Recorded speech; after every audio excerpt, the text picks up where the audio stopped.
Agora vamos tratar do divórcio e do segundo casamento. É interessante tratar disso porque o mundo atual, a sociedade presente, essas 2 últimas décadas, estão sendo bombardeados pelo divórcio. O divórcio tem vindo como uma avalanche e se multiplicado de uma grande forma, em larga escala. Fazendo assim, está degradando, dividindo a família e degradando a sociedade. Porque o organismo que é mais afetado com o divórcio é a família, são os filhos. Logo assim, a sociedade que compõe todos os organismos, e inclusive a igreja. Então, em larga escala, tem ocorrido o divórcio, tem entrado o divórcio naquilo que é a cultura hipermundana dos últimos tempos. O divórcio, como os demais pecados, tem entrado na normalidade. Não tem sido mais notado. Tem sido aceitado, tem sido submetido sem qualquer restrição. Como leis anti-Deus, anti-família, que tem sido aprovada. Também o divórcio tem passado desapercebido. E pessoas não têm só, com muita facilidade, entrado no segundo casamento, mas até no terceiro e até no quarto, em alguns extremos. E o divórcio então tem descaracterizado a família, o divórcio tem destruído totalmente a família, porque os filhos já não sabem mais com quem ficam, já perderam a identidade paterna ou materna, enfim, toda a série de complexidade por pensões alimentícias, prisões pelo não pagamento da pensão, a falta do afeto por parte daquele que deixou o menino, a criança, a ferida emocional que causa no cônjuge traído.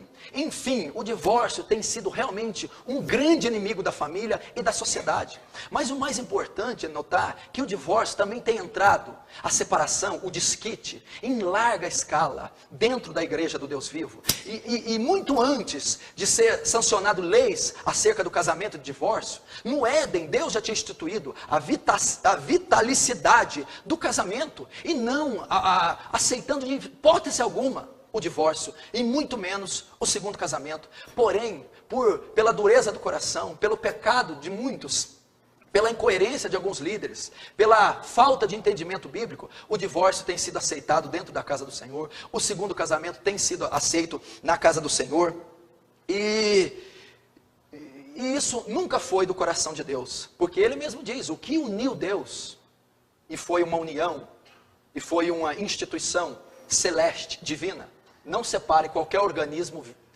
terreno ou qualquer homem. Não separe o homem. Tem ocorrido. E vamos tratar disso. Talvez você que está aqui, você que vai me assistir pelo DVD, pela internet, está exatamente passando situações relativas ao divórcio. Talvez você está me ouvindo, já divorciou-se e já casou-se pela segunda vez. Talvez você está em processo de divórcio, não se divorciou. Talvez você se divorciou, está só. E você vai se deparar com a verdade revelada da Escritura, tanto você que divorciou e casou pela segunda vez, como você que se divorciou e está sozinho, não se casou ainda, e você que está em processo, ainda não se divorciou. Como nós vamos tratar? O que Jesus diz a respeito do divórcio? Qual a revelação bíblica para o divórcio? E o que ele fala do segundo casamento? E nós entendemos que nós temos a mente de Cristo, estamos sob a graça, nós não vivemos pelo conceito cultural. Você não pode basear a sua vida na novela, no best-seller do romance, ou na cultura nacional. Você baseia a sua vida, você que é nascido de novo, que tem a mente de Cristo, na revelação da palavra, e é por ela que nós andamos, doa quem doer, custe o que custar, porque Jesus diz, misericórdia quero, e não sacrifício. Teria eu mais prazer em sacrifícios, do que se obedecesse a minha palavra? Então, o que Deus requer de nós é obediência. Vamos ver como ele trata no versículo 3 do capítulo 19.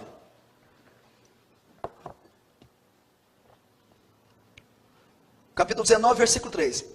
Então chegaram ao pé dele os fariseus, tentando-o e dizendo: é lícito ao homem repudiar sua mulher por qualquer motivo? Até aí. Não, vamos continuar no 4. Ele, porém, respondendo, disse-lhe: não tendes lido que no princípio o Criador fez macho e fêmea, portanto deixará o homem sua pai, unir-se-á a sua mulher, e os dois serão sua carne. Até aí. O que aconteceu? Preste muita atenção, você tem que entender o que a Bíblia escreve, não tem nada aqui por acaso. Eles fizeram uma pergunta sobre o divórcio e o segundo casamento. Mas a Bíblia diz assim, e os fariseus tentando. Nós temos que atentar para essa palavra tentando. Os fariseus não estavam interessados na resposta. Eles já sabiam qual era a resposta. Eles estavam tentando a Jesus. O que é? Eles estavam armando uma armadilha para Jesus. Eles não estavam interessados. Eles já sabiam que o segundo casamento era proibido e que o divórcio era proibido. Porém, eles queriam achar uma maneira, como em toda a Bíblia, de surpreender a Jesus para entregá-lo ao Sinédrio, ou a César, ou a Pilatos, ou a Herodes, ou mesmo a crucificação, que foi o que eles conseguiram no final, por causa da inveja. Então os fariseus, para o tentar, perguntam: é lícito o homem se divorciar por qualquer coisa? O que quer dizer esse tentando? Jesus estava na Bereia, na mesma região onde João Batista esteve. Estava naquela região Herodes. E se você notar, o rei Herodes repreendeu João Batista, repreendeu o casamento de Herodes, que era ilícito, pois ele estava casado com a sua cunhada. Estava casado com Herodias, mulher de Filipe e de Itureia. Ou seja, Herodes estava cometendo o adultério com Herodias. E assim como João Batista, quando se pronunciou contra o casamento de Herodes, o que aconteceu? Essa mulher fica perturbada e pede a cabeça de João Batista. Então os fariseus queriam que Jesus desse a mesma resposta, para que, como aconteceu com João Batista, acontecesse com ele. Não era o adultério em si que eles queriam saber. Eles queriam que a declaração de Jesus ferisse a Herodes, e da mesma maneira que Herodes matou a João Batista, fizesse com Jesus. Por isso diz tentando. Então Jesus dá uma resposta que você diz, ele vai para Gênesis. Depois eles perguntam de novo, pode ver no versículo 6. Assim não são mais dois, mas agora uma só carne. Portanto o que Deus ajuntou não separa o homem. Disseram-lhe então, agora os fariseus continuam, então por que mandou Moisés dar carta de divórcio e repudiá-la? Jesus diz, Moisés, por causa da dureza do vosso coração, permitiu repudiar vossa mulher. Mas no princípio não foi assim. Até aí. Agora eles queriam surpreender a Jesus com Moisés, entendeu? A pergunta, você sempre tem que partir dos fariseus para o tentar. Os fariseus não queriam aprender nada com Jesus, eles nem consideravam Jesus. Lembra quando ele disse, é lícito pagar tributo a César? Se ele falar que não é, os romanos prendem ele. Jesus vai lá e escapa. Agora vamos tentar no divórcio. Primeiro, é lícito por qualquer motivo? Se ele falar que não é qualquer motivo, Herodes pega ele. Não, ele saiu bem. Agora, então por que Moisés mandou dar carta de divórcio? Porque eles queriam que ele fosse contra Moisés. E qualquer um que profere palavras contra o templo e contra a lei de Moisés é digno de morte. Então eles falaram, se não pegamos com Herodes, Roma, vamos pegar com Israel, Moisés. Então por que Moisés permitiu dar carta de divórcio? Por causa da dureza do vosso coração. Jesus estava dizendo, vocês não entenderam. Moisés não permitiu fazer isso. Moisés não quis. Vocês estão lendo a escritura de Moisés errada. Me diga aqui, quem escreveu o Pentateuco? Moisés. Então na lei de Moisés está inserido Gênesis. E lá em Gênesis, está Gênesis 2:24. A união mística. O que Deus uniu, o homem não separa. Vocês não extraíram o melhor de Moisés sobre o casamento. Mas então por que ele deixou? Moisés deu essa concessão por causa da dureza do coração de vocês. Mas nunca foi o propósito de Moisés haver o repúdio. Nunca foi o propósito de Moisés o segundo casamento. E por que a dureza de coração? No original significa, por causa da dureza de coração, por causa da vossa carnalidade. O original significa insensibilidade espiritual. Ou seja, vocês são tão duros, tão carnais, que se o divórcio for permitido só em caso de morte, sabe o que o judeu poderia fazer? Matar a mulher para casar com outra. Então, para permitir um mal menor, Moisés deu a carta de divórcio. Isso está em Deuteronômio 24:1. Entendeu? Por causa da dureza, por causa do pecado do homem, da falta de compreensão, por causa da dura cerviz. E o original, insensibilidade espiritual, eram pessoas muito carnais. Então eles queriam divórcio. E se Moisés coloca apenas em caso de viuvez, a dureza de coração deles seria tanta que eles matariam as esposas para ter outra mulher. Então foi por isso. E o que isso compreende para a graça? A dureza de coração dos israelitas era porque o Espírito Santo não foi liberado para toda pessoa. Nós temos o tempo da graça, onde o divórcio pode ser resolvido com perdão. Nós somos sensíveis ao Espírito, então não precisamos de carta de repúdio. Nós temos o novo homem em Cristo que Israel na lei não tinha. E o novo homem em Cristo não nos dá direito da separação. Então ele está dizendo, eu porém vos digo, naquela época a exceção foi aberta, mas não foi a vontade de Moisés, nem de Deus o divórcio. E é muito importante você entender isso. Queriam pegá-lo com Moisés e depois com Herodes.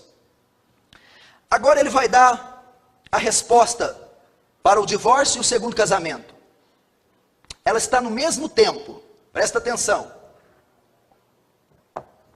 Se você notar, quando os fariseus fazem uma pergunta, é lícito separar por qualquer mulher? Jesus responde com outra pergunta. Não tem deslido no princípio que Deus fez o homem e a mulher, e diz, deixará o homem sua mulher, seu pai e sua mãe, unirá a sua mulher, tornarão os dois uma só carne. Portanto, o que uniu Deus, o homem não separa. Então ele está colocando aqui a vitalicidade do casamento, ou seja, ninguém pode desunir o casamento. É vitalício, é perpétuo, é eterno. Deus, preste atenção, ele não concorda, eu vou tratar primeiro do divórcio, em hipótese alguma, com o divórcio. Porque ele está dizendo aqui, o que uniu Deus, o homem não separa. Quando ele diz homem, ele diz assim, instituição não separa, ainda que a lei nacional aprove o divórcio, está na escala do homem, não separe. Que a cultura aprove o divórcio, ele disse, o homem não pode separar. Por quê? O casamento é algo unido por algo divino. Ele é místico, ele tem caráter espiritual. E nenhuma força natural tem poder de dissolver o casamento. Então, o que uniu Deus, uma união mística, transcendental. Não são dois que fizeram um contrato e estão habitando junto. São dois que se uniram misticamente e se tornaram um. E essa união mística, ninguém pode dissolver. Nem o adultério, nem a cultura, nem as novas leis. O que uniu Deus, o homem não separe. Nesse homem que encontramos as leis nacionais, a cultura, a tradição, ainda que os juízes aprovam, pastores, sacerdotes, padres, juízes, constituição, não pode, não temos competência para desfazer aquilo que só Deus pode desfazer. E quando diz também o homem não pode separar, fala do casal em si. Aquilo que Deus uniu, o homem. Que homem? O cônjuge que quer se divorciar não pode separar. A mulher que quer se divorciar também não pode separar, porque os dois também estão na escala do homem.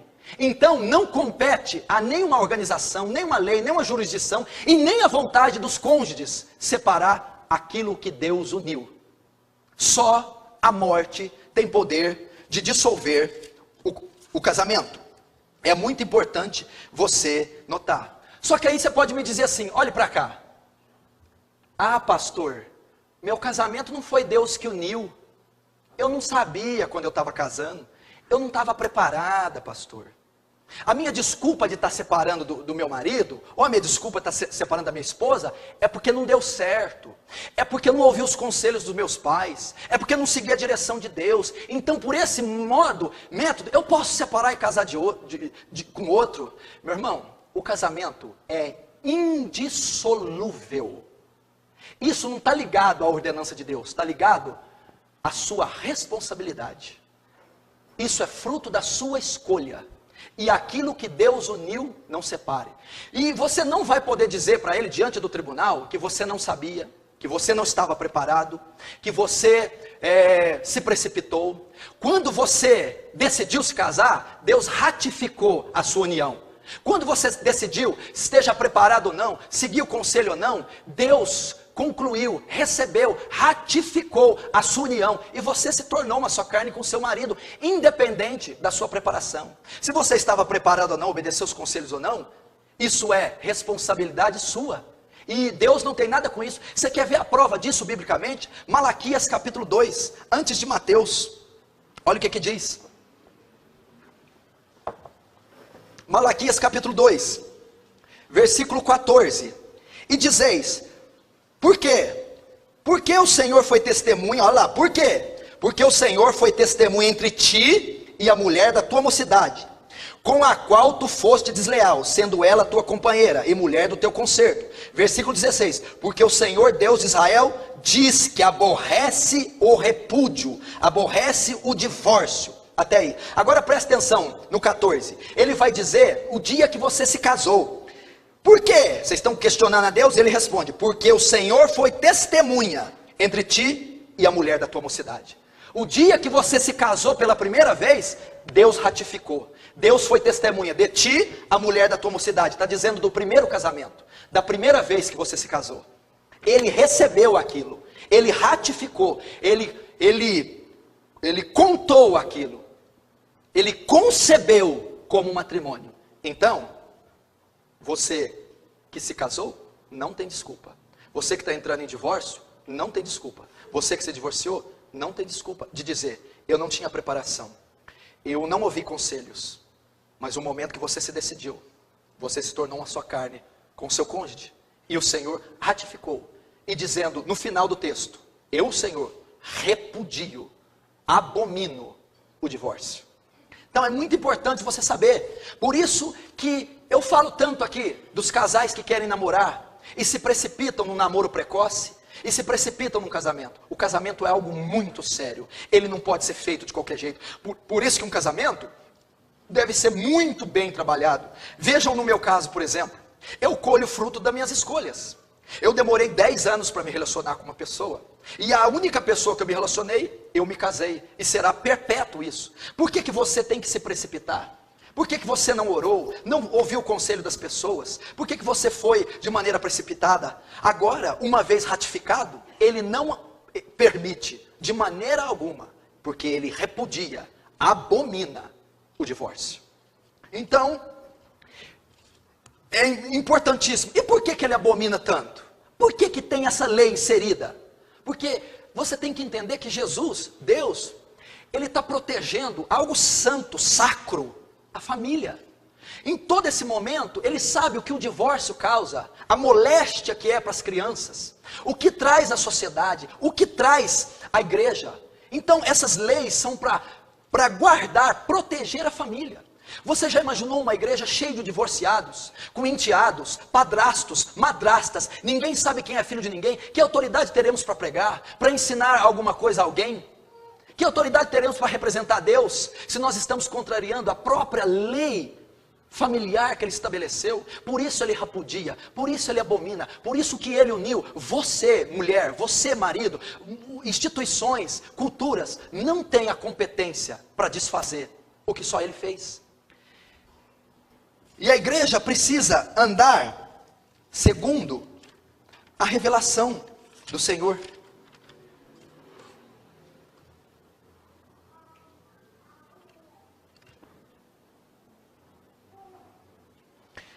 E nós continuamos, ninguém pode, mas os fariseus continuam. Então por que Moisés permitiu? Olha só que interessante. Da onde o casamento saiu e da onde o divórcio saiu? O casamento. Não é bom que o homem fique só. Falei para ele uma auxiliadora que seja idônea. Assim surge o casamento da vontade e poder de Deus. O divórcio. Por que Moisés permitiu, fundou o divórcio? Não foi por causa de Deus. Foi por causa de vocês. Por causa do pecado, da sua dureza, nasceu o divórcio. Então, o casamento é instituição de Deus. O divórcio é instituição de homens. Não foi Deus que criou o divórcio. Não foi Deus que permitiu o divórcio. Não é de Deus, de maneira nenhuma, o divórcio. Então, essa carta, ela não tem qualquer validade e acessão para a igreja do Novo Testamento. Absolutamente. Até porque a nossa dureza pode ser substituída pelo Espírito Santo e o novo homem em Cristo. Veja que nós estamos discorrendo toda a Escritura. E em toda a Escritura Deus está defendendo o matrimônio. Em toda a Escritura Deus está zelando pela união do casal. Em toda a Escritura Deus está colocando diretrizes, princípios para a formação.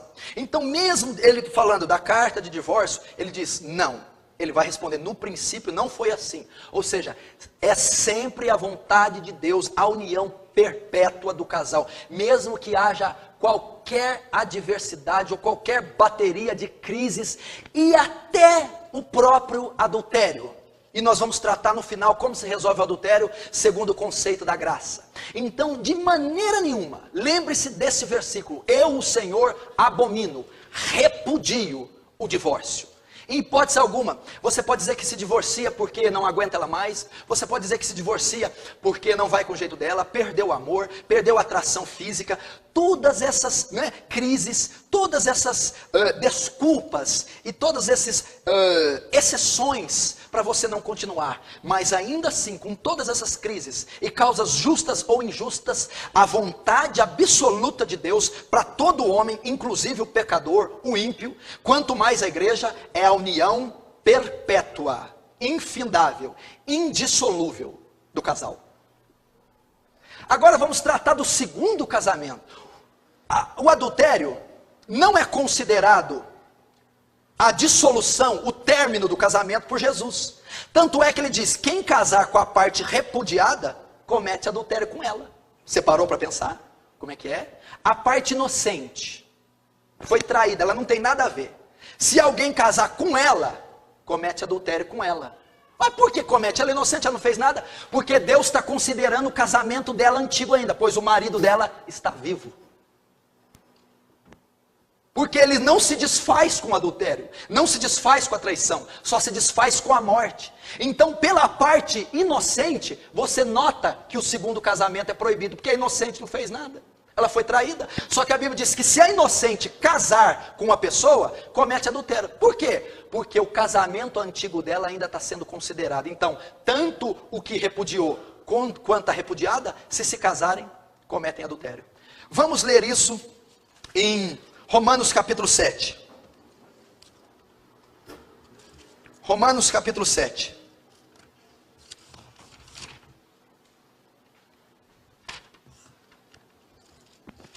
Está muito bem claro em Romanos capítulo 7.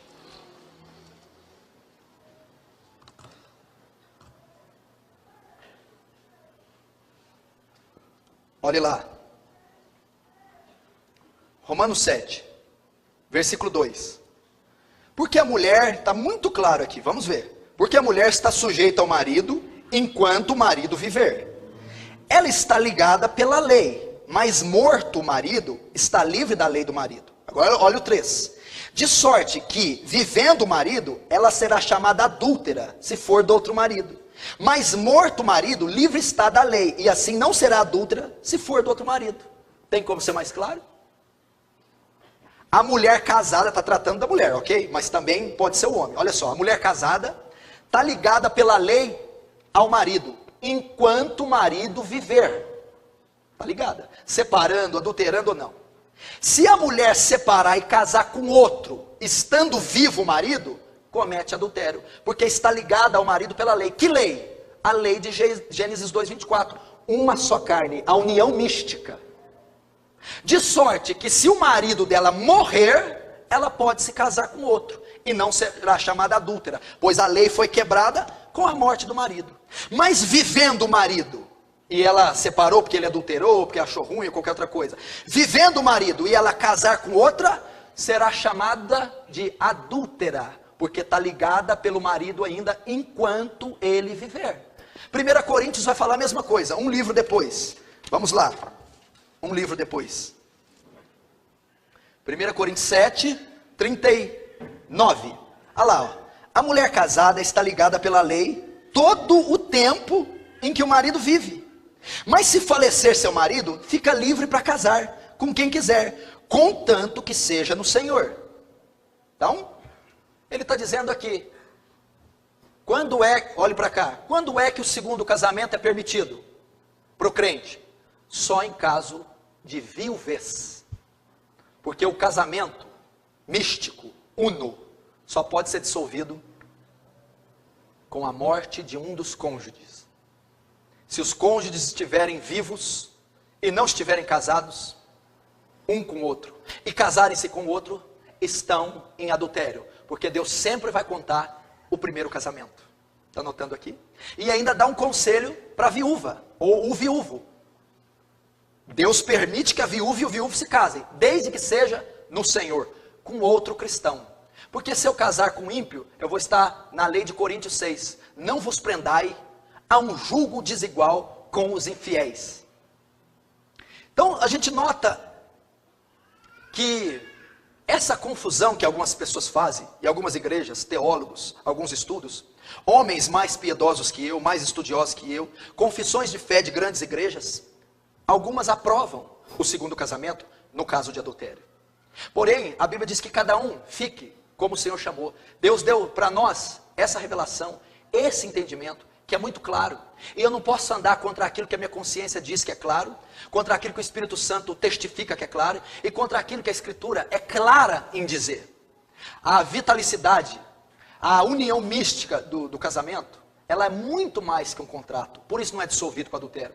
Se você notar, em Efésios 5:30, aproximadamente, ele vai dizer assim, ele vai dizer da união do casal, que é algo tão profundo, que é difícil até a interpretação. Ele cita novamente Gênesis 2:24, dizendo, no princípio Deus uniu o homem e sua mulher, os dois tornaram só uma carne. E eis que digo o mistério de Cristo e a igreja. Ele vai comparar o casamento, a união do homem com a mulher, ele vai comparar com a união de Cristo e a igreja. Como é a união de Cristo e a igreja? Ela é mística, ela é transcendente, ela é uma fusão tão profunda que Paulo declara como um mistério. Por isso seremos arrebatados, porque temos a vida de Deus fundida em nós. Assim é o matrimônio. É tão sério o casamento, é tão místico e profundo, não é um contrato, não é uma situação que você faz e a deixa como quer. Não, ela nasceu do céu. Ela deve ser respeitada. Estude Efésios capítulo 5, essa parte que retrata sobre o casamento. Então você vai dizer porque Paulo está defendendo, porque Cristo está defendendo, e porque não há possibilidade do segundo casamento. Porque eu digo um mistério a respeito de Cristo e da igreja. E ele compara essa união com a união mística do casal. É muito profundo, sério e muito responsável o casamento de uma pessoa. Vamos ver outro caso aqui, 1 Coríntios 7, no versículo 13. E se alguma mulher tem marido descrente, e ele consente habitar com ela, não o deixe. Porque o marido descrente é santificado pela mulher, e a mulher descrente é santificada pelo marido. De outra sorte, os vossos filhos seriam imundos, mas agora são santos. Mas olha só, se o descrente, se o ímpio se apartar, aparte-se. Porque nesse caso, o irmão ou a irmã não está sujeito à servidão. Deus o chamou para paz. Presta atenção. E no caso de casamento misto? Casamento misto. É permitido o divórcio e o segundo casamento? A mesma lei de Mateus. É permitido só o divórcio, mas o novo casamento também não. Como é esse caso? Suponhamos que há dois ímpios, marido e mulher, vivendo juntos. São pagãos, são ímpios. Um destes se converte, a mulher ou o marido, e passa a nascer de novo e professar a fé cristã. Suponhamos que a mulher, o marido, intenta deixar a mulher. Eu não quero compactuar com essa religião, com essa fé, eu vou largar de você. O que a Bíblia diz aqui? Que é permitido a mulher deixar o marido ir, mas não se casar de novo. Como ele diz aqui, ó, vamos interpretar bem, porque todo mundo interpreta para agradar a carne, né? Se o descrente apartar, aparte-se, porque neste caso o irmão ou a irmã não está sujeito à servidão. O que é essa servidão? A parte crente não está sujeita à servidão, a lutar para ficar casada com o ímpio. A parte crente pode deixar ele ir, não está sujeita à servidão, ou seja, eu vou estar em pecado se ele me deixar, eu tenho que lutar por ele? Não precisa. Ela pode, por opção, lutar para ficar. Porém, não está sujeita a isso, pois a parte crente é responsável por deixar. Depois ele diz, Deus vos chamou para a paz. Ele está dizendo do conflito entre os dois. Deus não chamou vocês para guerrearem com o outro. Deus não chamou para haver conflitos. Deixe ela ir, fique em paz. Porém, a mesma lei de Gênesis 2:24, agora com a sua conversão, foi concebida por você. Também é um. Porque no dia do casamento, Malaquias 2, o Senhor foi testemunha de ambos. E ambos se tornaram um quando se casaram. Quando você converteu, veio a consciência da união mística indissolúvel. Ok? Agora ele quer separar? Pode, porém você está ligado por ele ainda pela lei. Então Deus também não permite o segundo casamento de casais mistos. Se um homem crente tem uma mulher ímpia, ela quer deixá-lo, pode deixar, não precisa brigar para voltar com ela. Porém, ele não pode casar com outra pessoa enquanto a parte ímpia estiver viva. A mesma coisa para a mulher, o marido ímpio pode deixar, ela não precisa conviver com ele, mas não pode casar, porque está ligada misticamente com ele, unidos em uma só carne, somente com a morte do cônjuge. Então, em todas essas passagens, Deus está mostrando que ele não permite, em hipótese alguma, o segundo casamento. Por exemplo, vamos ver em Lucas 16, 18. Abre lá para você ver. Lucas 16, 18. Aqui ele é enfático.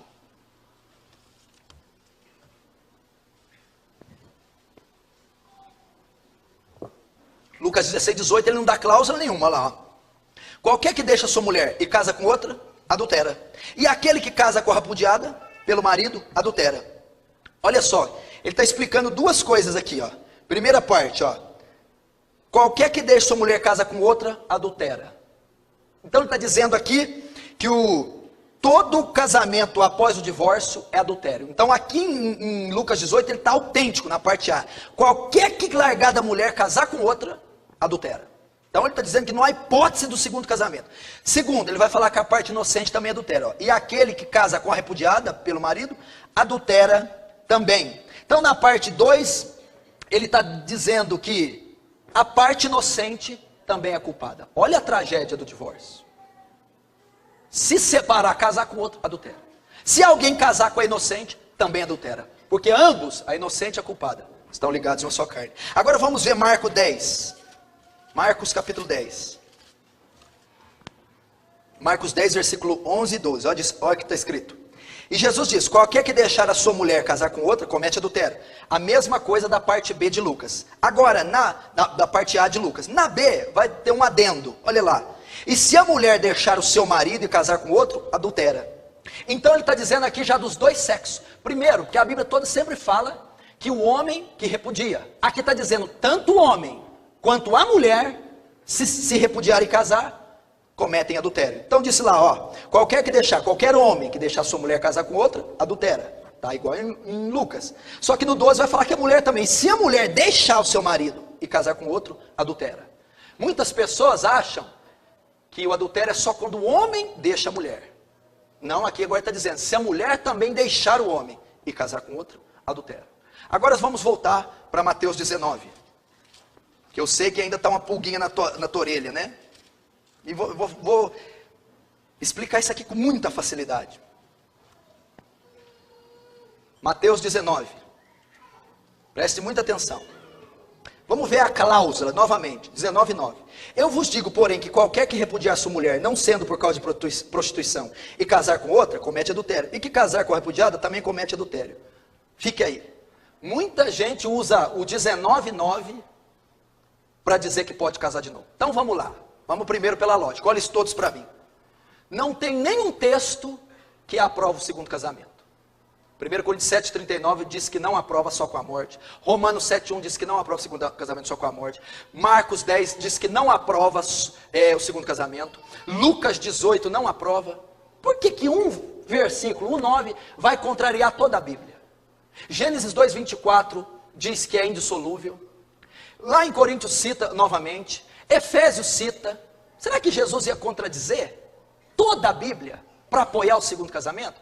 Todos que casam pela segunda vez dentro da igreja, quando são traídos, acham refúgio nesse versículo, porque por causa da exceção, a não ser por adultério e casar com outra. Só que aqui também eu posso ir mais além ainda, e o tempo está estourando, vamos lá. Por que esse texto ia contrariar todos os outros? Então você vai ter que fazer a exegese, os originais gregos. Você notou que está ali, qualquer que largar da sua mulher não sendo por prostituição? Por que não está ali? Qualquer que largar da sua mulher não sendo por adultério. Está prostituição, não está adultério. Então o original ali está porneia. E adultério é moicheia. Mas você poderia ter colocado, por considerar igual, eles colocaram moicheia ou porneia, tanto faz. Não, em Mateus 5, Quando Jesus vai tratar dos pecados do coração, que estão no coração, os vícios, os adultérios e a prostituição, lá está as duas juntas, moicheia e porneia. Então os judeus faziam distinção de porneia e de moicheia. Então trataram aqui de prostituição, porneia, e não de moicheia, adultério. Por quê? Porque Jesus também está ensinando duas coisas no texto, por isso que há tanta contradição. Ele está ensinando ali do relacionamento judeu. Ele está ensinando que esse caso aqui é um caso de noivado. O judeu, antes de casar, fica um tempo, um noivado que é muito mais sério que o nosso. E nesse caso do noivado, que eles ainda não têm relações sexuais, se a mulher nesse período cometer porneia, relação sexual, o marido pode largar dela e casar com outro. Sabe onde eu descubro isso? José e Maria. Lembra? Quando Maria ficou grávida, José tentou sair dela, porque estava desposada de José, noiva, não estava casado. Então José foi embora, e a Bíblia diz que ele foi justo nessa decisão. José podia sair e casar com outra. Então o que Jesus está ensinando aqui? No caso de judeus, noivos, se ambos cometerem relações sexuais nesse período, um pode separar do outro e casar novamente. Por quê? Porque o casamento ainda não está oficializado. Tanto é que em João 8, os fariseus vão chamar Jesus de filho de porneia. Vão falar: Jesus, você veio de prostituição. Porque Maria ficou grávida antes de José coabitar com ela, ou coabitou com ela antes do momento sacro. Então, evidenciando que o segundo casamento pode ser feito só enquanto ainda estão noivos. E se fossem oficialmente casados, não poderiam casar-se de novo. É exatamente isso que Mateus 19, 9 está nos ensinando. Eu não precisaria explicar tudo isso. Eu não precisaria discorrer. Mas por que você está fazendo? Por causa da dureza do vosso coração. Porque toda a Bíblia é contra o segundo casamento, por causa da união mística de Gênesis 2, 24. Mas essa exceção, para pessoas carnais, vão correr nela. Não, eu posso, eu tenho direito. Você não tem direito, você não pode. Nós temos que entender que vivemos a época da graça. É difícil tratar desses assuntos porque a igreja é muito carnal, racional, e ela quer lidar como a sociedade lida. Nós não damos. A porção de você que está só é o Senhor. A nossa herança é como a descendência levítica. Levi, a tribo de Levi, a porção deles era o Senhor. Aquilo que nos completa, que nos preenche, apesar do matrimônio ser algo lindo, não é a esposa nem o marido, é a pessoa de Jesus Cristo, é o Espírito do Deus vivo. Então o que eu digo para você que está em crise? Se a sua mulher, você está passando com um problema de divórcio, qual é a solução para a infidelidade conjugal? Não é o divórcio, meu irmão, é o perdão. Nós tratamos só de divórcio, de segundo casamento, mas há em nós uma graça maravilhosa para resolver isso. Um exemplo de um casamento não é Cristo a igreja? É. O que Cristo faz diariamente? O que Cristo faz regularmente com a igreja? Perdoa ela. A igreja vive pecando com Cristo, vive traindo Cristo, vive adulterando. O que Cristo faz? Concede graça e misericórdia e perdoa. Perdoe. A maneira de restaurar o casamento é perdoar. A graça que é? Perdoar a pessoa independente do nível da ofensa. Essa é uma maneira. A graça em nós. Pastor, na sociedade isso não existe. É claro, eles não detêm o Espírito Santo, nós temos. Perdoe a sua esposa que te traiu. Perdoe o seu esposo que te traiu. É isso que a palavra de Deus tem para nós. Que Deus quer a perpetuidade do casamento, a indissolução do casamento. O que Deus uniu, uma união que transcende a terra.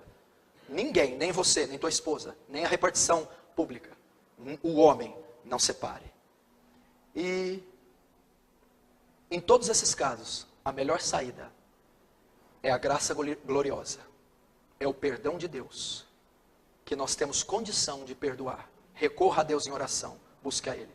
Para os que estão solteiros, sozinhos, ofendidos, os que foram traídos e não podem se casar porque o cônjuge está vivo, Deus não proverá, não permitirá que você seja tentado ou afligido mais do que você pode suportar. Recorra à graça e à misericórdia dEle.